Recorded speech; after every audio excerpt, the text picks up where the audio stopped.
और कर्ज के मजबूरी में आ करके ये जहाँ-तहाँ हाथ-पाँव मारते हैं। ये देखिएगा, ये झूठी खबर नहीं है, आपको दिखा देते हैं। ये खबर आज के पेपर में छपा हुआ है। हाई टेंशन तार से ये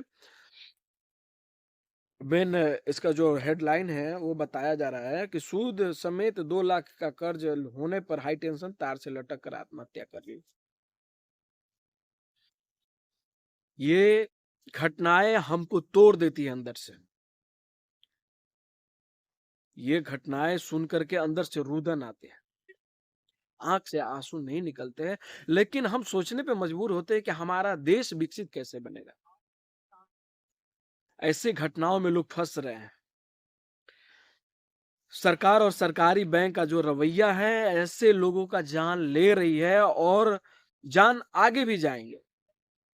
माइक्रो फाइनेंस का जो कुचक्र है, इस पे आरबीआई को सख्त कार्रवाई करना चाहिए और इनका जो है सार्वजनिक जो सूद है उसको करना चाहिए पेपर में। और ये जो सरकार है इस चीज पे आंखें मूंदी हुई है, राज्य सरकार हो या मोदी के केंद्र सरकार, तो ऐसे नहीं चलेगा। नमस्कार, मैं पप्पू कुमार, आप तमाम दर्शकों का द पब्लिक तक में स्वागत है। अभी हाल फिलहाल के दिनों से हम न्यूज़ बनाना छोड़ दिए थे। सोशल मीडिया पे बहुत सारे ऐसे न्यूज़ थे जो काफ़ी एक बोले कि बदनामी की ओर ले जा रहे हैं। ऐसे-ऐसे न्यूज़ लेकर के आ रहे हैं जिससे वो लोग व्यू को ही देख रहे हैं।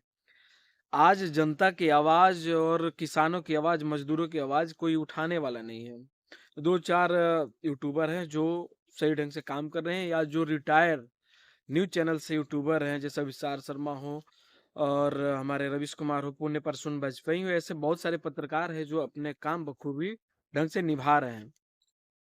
लेकिन आपको बता दें कि अभी हाल-फिलहाल की घटनाएँ हमको झकझोर के रख दी है। बहुत दिनों से मतलब कि इस घटनाओं को देख रहे थे और कल भी ये घटना हमको अंदर से आहत किया।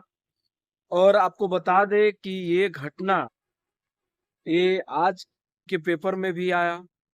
तो ऐसी घटनाओं से हम लोग कैसे मुंह मोड़ सकते हैं? ऐसे घटनाओं से मुंह मोड़ना एक तरह से बेईमानी है। और जो भी सोशल एक्टिविस्ट हैं उनसे तो शायद ही ऐसे घटनाओं से बचना मुश्किल ही होता है। और आपको बता दें कि ये न्यूज़ पढ़ कर के हमको अंदर से एक तरह से कहें रुदन हो गया। आँख में आँसू नहीं है, लेकिन दिल भर आया कि ऐसी घटनाएँ हमारे देश में हो रहे हैं और हम लोग विकसित भारत की कल्पना कर रहे हैं। हमारी राज्य सरकार, केंद्र सरकार कहाँ है? क्या कर रही है? आज हमारे देश के मजदूर, किसान आत्महत्या करने पे मजबूर हैं। आपको बता दें कि हमारे देश में जब से नरेंद्र मोदी की सरकार आई है और 2016-17 के बाद से बहुत सारे माइक्रो फाइनेंस कंपनियां हमारे गांव और घरों में पहुंच चुकी। और इन लोगों के पहुंचने से हमारे गांव घर के औरतें महिलाओं को लगा कि शायद चलिए अगर कोई सहारा नहीं दे रहा है तो ये छोटे छोटे बैंक जो हैं खास करके कहें जब नोटबंदी हुआ उसके बाद का ये लोग हमारे एक तरह से कहें कि बहुत सारे जो होता है दुख में और शादी विवाह में ये लोग सहयोग कर रहे हैं, लेकिन ये बैंक का जो नियम है आम आदमी का, ये खून चूसने वाला नियम है। आप लोगों को बताया जाता है, हम लोगों को बताया जाता है बैंकों के द्वारा कि 14% या 15% हम लोग ब्याज लेते हैं। कोई-कोई ईमानदारी से 18% ब्याज बताता है, लेकिन अगर आप उस ब्याज को जोड़िएगा तो लगभग 25 से 28% तक ब्याज होते हैं सालाना। और ये चीज़ें गरीब व्यक्तियों को नहीं समझ में आता है और मजबूरन हम जैसे लोग भी ऐसे कर्जे में फँस जाते हैं और इसका खुद का भुक्तभोगी भी हैं।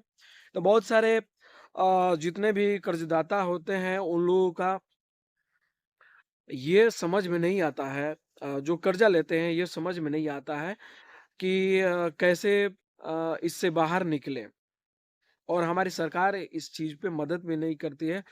तो इसमें क्या होता है, जो भी किसान मजदूर इन माइक्रो फाइनेंस बैंकों से ऋण लेते हैं, इसको चुकाने के लिए वो दूसरे बैंक से कर्ज लेते हैं। लेकिन इसके पहले का कहानी ये है कि वो लोग लेते हैं ऋण की, इस ऋण से हम कोई व्यवसाय करेंगे और इसको धीरे-धीरे करके किस्तों में वापस कर देंगे, क्योंकि अभी हम लोगों को ना सरकारी बैंक ही ऋण दे रही है, ना ही कोई आस-पास के पड़ोस के जो व्यक्ति हैं, वो नहीं दे रहे हैं। इसको मजबूरी को देखते हुए लोग अ, इस बैंकों से लोन ले लेते हैं और इसका नतीजा ये होता है कि इनका जो ब्याज है, वो इस पैसे के सूद से अ, ऊपर नहीं आ पाता है कि वो लोग निकल पाएँ।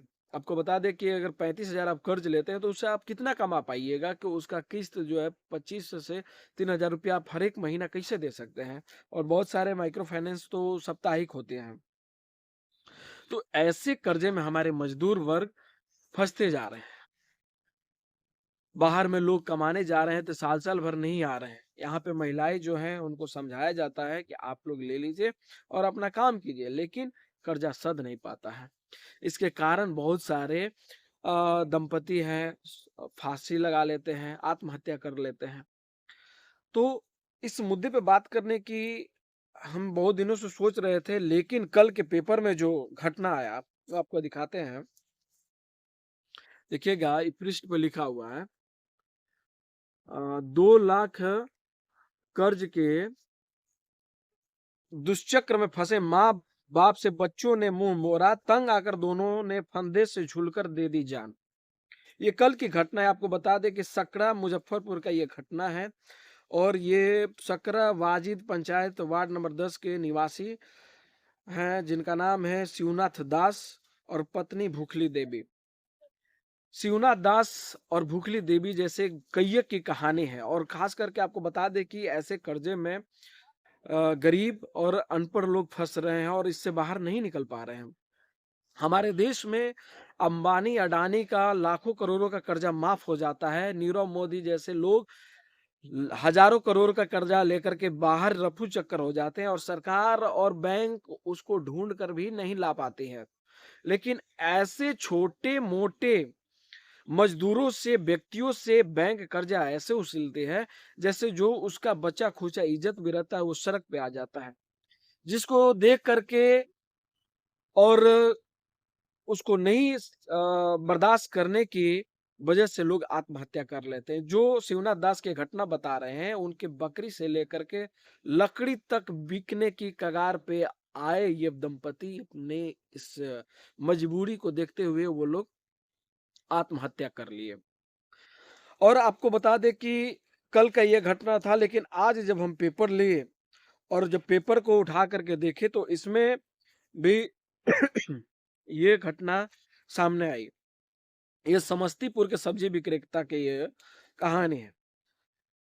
ये बताते हैं पेपर में, दैनिक भास्कर की ये दोनों खबर है। ये सब्जी बेचते थे मुन्नीलाल दास। ये भी निम्न वर्ग के हैं और एससी एसटी शायद वर्ग के हैं। 56 वर्ष के हैं।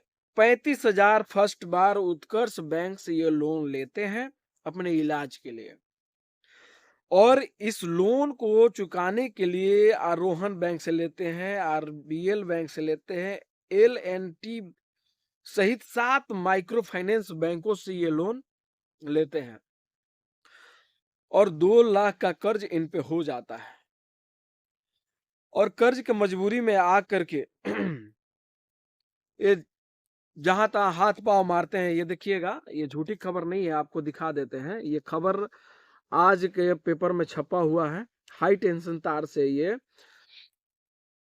मेन इसका जो हेडलाइन है वो बताया जा रहा है कि सूद समेत 2 लाख का कर्ज होने पर हाई टेंशन तार से लटक कर आत्महत्या कर ली। ये घटनाएं हमको तोड़ देती है अंदर से। ये घटनाएं सुन करके अंदर से रुदन आते हैं, आंख से आंसू नहीं निकलते हैं, लेकिन हम सोचने पे मजबूर होते हैं कि हमारा देश विकसित कैसे बनेगा। ऐसी घटनाओं में लोग फंस रहे हैं। सरकार और सरकारी बैंक का जो रवैया है ऐसे लोगों का जान ले रही है और जान आगे भी जाएंगे। माइक्रो फाइनेंस का जो कुचक्र है, इस पे आरबीआई को सख्त कार्रवाई करना चाहिए और इनका जो है सार्वजनिक जो सूद है उसको करना चाहिए पेपर में। और ये जो सरकार है इस चीज पे आंखें मूंदी हुई है, राज्य सरकार हो या मोदी के केंद्र सरकार, तो ऐसे नहीं चलेगा। आज हमारे देश के किसान, महिलाएं और मजदूर मजबूर हैं जीने को लेकर के। उनके पास न दवाई के पैसे हैं, न खाना के पैसे हैं, न उनके थाली में दाल है, न हरा सब्जी है। और हम लोग बात कर रहे हैं विकसित देश का। हमारा देश कहां जा रहा है? हमारे देश के बैकवर्ड नेता या परिवारवादी पार्टी या जातिवादी पार्टी बना करके तो लड़ रहे हैं, लेकिन आम मुद्दों पे क्यों वो लोग चुप हो जाते हैं? ऐसे मुद्दे पे तेजस्वी यादव, चिराग पासवान, नीतीश कुमार क्यों चुप हो जाते हैं? अखिलेश यादव, आरएलडी के नेता उद्धव ठाकरे, ऐसे बहुत सारे नेता हैं, चंद्रशेखर आजाद हैं, मायावती देवी हैं, बहन मायावती हैं, ममता बनर्जी हैं। ऐसे मुद्दे पे वो लोग क्यों चुप हो जाते हैं? मजदूर किसान के जब बातें आती हैं, सरकार के खजाना क्यों खाली हो जाता है? और देश के पूंजीपतियों के लिए आपके पास इतना पैसा होता है, धन होता है कि उनको लाखों करोड़ रुपया माफ कर देते हैं, और एक किसान के लिए, एक मजदूर के लिए आपके पास पैसे नहीं होते हैं, क्यों? हम अपने सोशल मीडिया प्लेटफॉर्म पे बहुत दिनों से एक्टिव नहीं थे, लेकिन ऐसे घटना सुनने के बाद हमको एक्टिव होना पड़ा। आप लोगों को लगता होगा कि हम यहाँ पे आकर के नेतागिरी कर रहे हैं, तो ऐसा नहीं है। ये आम आदमी का दर्द है जो आपको हम दिखाना चाहते हैं। और जितने भी हमारे सब्सक्राइबर हैं और जितने भी हमको फेसबुक पेज पे फॉलो करते हैं, उसको ज्यादा से ज्यादा शेयर कीजिए और ये विपक्ष के नेताओं के पास इस मुद्दे को पहुंचाइए, क्योंकि सरकार अभी आंखें मूंद करके सोई हुई है, कान में तेल डालकर सोई हुई है। इनको ना कुछ सुनाई दे रहा है, ना दिखाई दे रहा है। ऐसे किसान मजदूर, हमारे भाई बहन मरते जाएंगे, हमारे गार्जियन मरते जाएंगे। और तो इस देश में रहने से क्या फायदा? इस लोकतंत्र का रहने से क्या फायदा? तो तानाशाही आप लोग लागू कर दीजिए, बंधुआ मजदूर बना लीजिए, जो अंग्रेज शासन करते थे वैसे ही बना लीजिए। वैसे ही हाल दिन पे दिन आते जा रहा है। महंगाई तो ऊपर से सर खाया जा रहा है। ना इलाज का पैसा है, ना खाने का पैसा है, ना बच्चों को पढ़ाने का पैसा है। और उसपे से ये माइक्रो फाइनेंस का जो जुल्म है वो अंग्रेजी शासन से कम नहीं है। और माइक्रो फाइनेंस कंपनियों को हम कह देना चाहते हैं अपने सोशल मीडिया प्लेटफॉर्म से कि सरकार अगर नहीं सुनेगी तो हम अपने माध्यम से इस पे अभियान चलाएंगे, गांव गांव तक जाएंगे और इस मुद्दे पे सभी माइक्रो फाइनेंस कंपनियों को नंगा करेंगे कि कहते क्या है और बताते क्या है, और इससे लोगों की जान कैसे जा रही है, लोग कैसे फंस रहे हैं, इस पे बताना होगा। और आपको बता दें कि इसका जो कटिंग होगा, जो फोटो होगा, आपको हम लगा देंगे। और हमारे जितने भी इस कर्ज से इस कुचक्र में फंसे हैं, कृपया आप लोगों को बता दें कि इससे डरना नहीं है। ये अनसिक्योर लोन होता है, ये बैंक कुछ नहीं करेंगी। अगर ये आप पे मानसिक दबाव बना रहे हैं तो अपने नजदीकी कोर्ट में जाइए, थाना में जाइए, इस पे एफआईआर दर्ज कराइए, मानसिक उत्पीड़न का एफआईआर दर्ज कराइए। आप डरिए नहीं, सीधा सा बात है, आप डरिए नहीं, आत्महत्या मत कीजिए। जीवन बहुत कीमती है। आप इस जगह से जा रहे हैं, इस दुनिया से जा रहे हैं, तो आपके पीछे आपके बच्चे हैं, आपके माँ बाप हैं, आपका परिवार है। इसको छोड़ के आप नहीं जा सकते हैं 2 लाख कर्जों के लिए। आप लोग इसको समझिए, आप लड़िए, इससे जूझिए, जान मत दीजिए। जान इतना सस्ता नहीं है कि आप लोग 2 लाख रुपए को लेकर के आप लोग आत्महत्या करें। आंख भर आते हैं ऐसे घटनाओं को देख करके, सुन करके। और हमारे देश के विपक्ष के नेता भी इसमें चुप रह रहे हैं। आपको जमीनी का जो मुद्दा है उठाना पड़ेगा कि 35,000 के लिए वो कितना कर्ज लिया और आज अपना आत्महत्या करके जान दे दे। इसमें राहुल गांधी को, तेजस्वी यादव को, अखिलेश यादव को, चिराग पासवान को, जीतन राम मांझी को बोलना होगा, क्योंकि ये जो टाइटल है दास, ये SC ST का टाइटल है। और इसमें OBC SC ST के ज्यादातर लोग मर रहे हैं। आप लोग जागिए, संविधान के पद पे आप बैठे हैं और उसका राइट्स जानते हैं, तो अपने लोगों को बताइए कि इससे लड़ना है, डरना नहीं है। तो चलिए लेते हैं इजाजत, और ऐसे घटनाओं से सीखिए।